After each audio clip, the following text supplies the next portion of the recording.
Halo, selamat pagi. Kembali bertemu di perkuliahan MOOC FMIPA Universitas Indonesia. Kali ini kita akan membahas topik yang ke-10 atau yang terakhir di minggu ke-10 ini terkait tentang bagaimana proses-proses dan fitur-fitur yang ada di garis pantai. Oke, jadi pantai adalah akumulasi sedimen yang ditemukan di sepanjang tepi danau atau laut. Sedangkan gelombang di sepanjang garis pantai secara konstan mengikis, mengangkut, dan menyimpan sedimen. Banyak jenis fitur garis pantai dapat dihasilkan dari kegiatan atau proses ini. Oke, yang berikutnya adalah dampak dari gelombang. Ini salah satunya adalah dampak gelombang besar berenergi tinggi terhadap pantai bisa sangat dahsyat dalam kekerasannya atau kehancurannya. Setiap gelombang pecah dapat melemparkan ribuan ton air ke daratan, terkadang menyebabkan tanah bergetar. Nah, kemudian ada lagi yang lain yaitu adalah abrasi. Abrasi adalah suatu proses seperti memotong atau menggergaji dan menggiling dari fragmen batuan di dalam air. Abrasi mungkin lebih intens di zona surf atau zona orang berselancar ya daripada di lingkungan lain dimanapun di seluruh dunia. Kemudian yang berikutnya adalah pembiasan gelombang. Pembiasan gelombang adalah pembelokan gelombang dan berperan penting dalam proses garis pantai. Karena pembiasan atau refraksi, energi gelombang terkonsentrasi pada sisi dan ujung tanjung yang menjorok ke dalam lautan. Sedangkan proses dari gelombang itu melemah di bagian teluk. Nah, begini prosesnya. Kalau teman-teman bisa lihat, nah ini adalah yang kita sebut sebagai tanjung atau dalam bahasa Inggris adalah headland. Nah, di headland dia biasanya sangat kencang di sini nih. Makanya proses abrasi sangat tinggi di bagian headland ataupun di tanjung. Nah, di bagian teluk ini gelombangnya semakin melemah sehingga memungkinkan proses abrasi ini tidak berjalan dengan baik dan bisa melakukan atau mengendapkan pengendapan di pantai tersebut. Oke, yang berikutnya adalah transportasi sepanjang dari pantai. Nah, arus yang sejajar pantai adalah arus dekat pantai yang mengalir sejajar dengan pantai.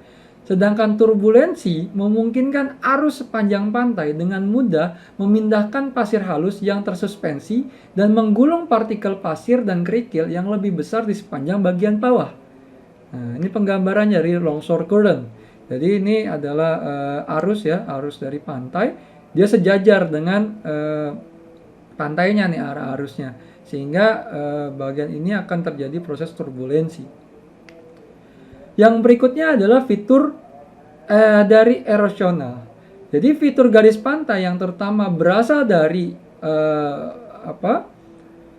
efek ataupun hasil dari erosi disebut sebagai fitur erosi. Sedimen yang diangkut di sepanjang pantai dan diendapkan di daerah yang energinya rendah menghasilkan fitur pengendapan. Nah, jadi di sini akan ada pemotongan dari tebing akibat dari gelombang dan platform ataupun bentukan dari karang. Jadi tebing yang dipotong oleh gelombang dihasilkan dari mekanisme pemotongan ombak terhadap dasar dataran atau daratan pantai. Sebuah platform datar seperti seperti bangku ya bentukannya. Bentuk gelombang dipotong di depan tebing gelombang. Kemudian ada juga yang kita sebut sebagai gerbang laut dan pilar laut. Jadi ketika dua gua di sisi berlawanan dari sebuah tanjung bersatu, sebuah gerbang laut bisa terbentuk. Akhirnya gerbang itu jatuh, meninggalkan sisa yang terisolasi yang kita sebut sebagai pilar laut pada platform yang dipotong oleh gelombang. Nah, ini adalah contoh dari sea arc, ini sea arc yang ini. Ya, sea arc. Dan ini adalah sea stack-nya. Jadi sudah terpotong dari bentukan sea arc ataupun tadi ya ini gerbang laut. Tuh, jadi pilar laut itu adalah gerbang laut yang terpotong. Kemudian ada juga beberapa fitur depositional lainnya yaitu yang kita sebut sebagai speed. Kemudian muara dari teluk, bar by mode bar, dan ada juga tombolo. Nah, di mana arus sepanjang pantai dan arus zona selancar lainnya aktif, beberapa fitur yang terkait dengan pergerakan sedimen di sepanjang pantai dapat berkembang. Speed adalah punggungan pasir memanjang yang menonjol dari daratan ke mulut teluk yang berdekatan. Kemudian mulut teluk yang berdekatan tadi itu adalah sebuah gundukan pasir yang benar-benar melintasi teluk. Dan tombolo sendiri adalah punggungan pasir yang menghubungkan sebuah pulau dengan daratan atau pulau lainnya. Nah, ini ya tadi pembentukannya. Ini kita tahu di sini ada si stalk dan si arc. Nah, tadi ya, ini si stalknya tadi ya pagar laut. Ini si arcnya jadi terhilangkan. Kemudian ini sudah terpotong di bagian ini dan ini jadi si stalk lagi. Nah, terpotong lagi karena ada si arus sepanjang pantai dan ini adalah by mode bar. Ini adalah speed. Kemudian ini adalah wave cut cliff tadi ya. Di sini adalah si beach depositnya. Oke, yang selanjutnya ada barrier island atau pulau penghalang. Pulau penghalang adalah sebuah gundukan pasir sempit yang sejajar tetapi terpisah dari pantai pada jarak dari antara 3 sampai 30 km lepas pantai. Nah, ini contohnya untuk beberapa barrier island atau pantai pembatas ya tadi. Nih. Nah, ini nih barriernya yang bagian ini. Nah, itu barrier island. Oke, yang berikutnya adalah bagaimana kita menjaga pantai itu sendiri. Nah, ada yang kita sebut sebagai struktur penguat. Nah, di struktur penguat tuh contohnya ada groin, kemudian ada pemecah gelombang, ada tembok laut yang merupakan beberapa struktur yang dibangun untuk melindungi pantai dari erosi dan atau untuk mencegah pergerakan pasir di sepanjang pantai.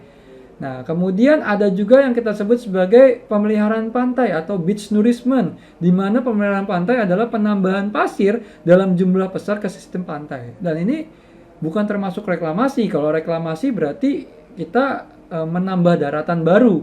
Nah, ini cuma pemeliharaan pantai dengan penambahan pasir pantai agar bangunan-bangunan yang terlalu menjorok ke arah pantai itu bisa lebih jauh. Nah, contohnya nih ada di pantai Florida di Miami. Jadi yang bagian atas ini adalah yang sebelum adanya ini ya pemeliharaan pantai. Jadi dia deket banget nih sama pantai. Jadi sangat-sangat beresiko nih kalau seandainya terjadi entah gelombang ataupun tsunami. Dan kemudian setelah itu ditambahkan pasir. Tujuannya apa? Tujuannya bukan untuk memperbesar dari pemukiman ataupun beberapa akses bangunan, tapi memang ditujukan agar membuat ya gelombang tidak bisa langsung merusak dari bangunan.